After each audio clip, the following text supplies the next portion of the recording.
Sircilla AITC భవన్లో ఈరోజు municipal కార్మికుల ఒక సమస్యల మీద గతంలో వేములవాడ సిరిసిల్ల మున్సిపల్ కమిషనర్ గారికి లెటర్ ఇచ్చినప్పటికీ ఆగిపోయినటువంటి వేతనం 11 PRC ప్రకారం ఏరియాస్ జీతం 6 నెలల వేతనం ఆగిపోయిందని గతంలో ఇచ్చినప్పటికీ ఒక 2 నెలల వేతనం ఏరియాస్ జీతం చెల్లించడం జరిగింది. ఇంకా 4 నెలల ఏరియాస్ జీతం బకాయిల్నే ఉన్నది.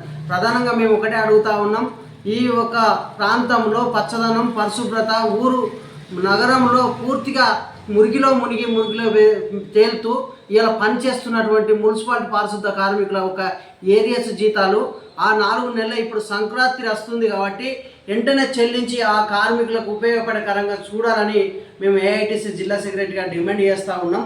ప్రధానంగా మేము గతంలో కూడా ఈఎస్ఐ పిఎఫ్ సౌకర్యాలు కూడా పూర్తి స్థాయిలో కాంట్రాక్ట్ బేసిక్లో పనిచేస్తున్నటువంటి కార్మికులకు ఇవ్వాలని చెప్పినాం.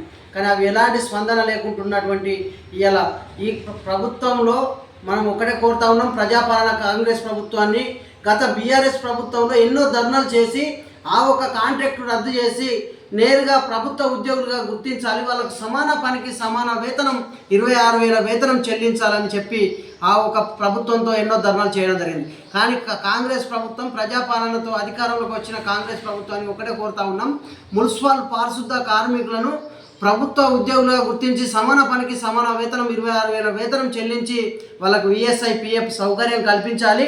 అదేవిధంగా వాళ్ళకి హెల్త్ కార్డులు ప్రమాదం విధులలో ప్రమాదం జరిగినట్టుంటే ప్రమాద బీమా సౌకర్యం హెల్త్ కార్డులు కూడా కల్పించాలి.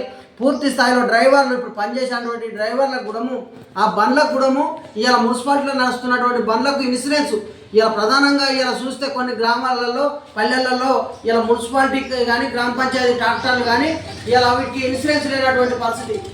ఇన్సూరెన్స్ వెంటనే వీటికి చెయ్యాలి. ఏమైనా ప్రమాదం జరిగినట్టుంటే కార్మికులకు ఉపయోగపడే కరంగా ఉంటుంది కాబట్టి అది చెయ్యాలని చెప్పేసి ఏఐటిసిగా డిమాండ్ చేస్తూ ఉన్నాం.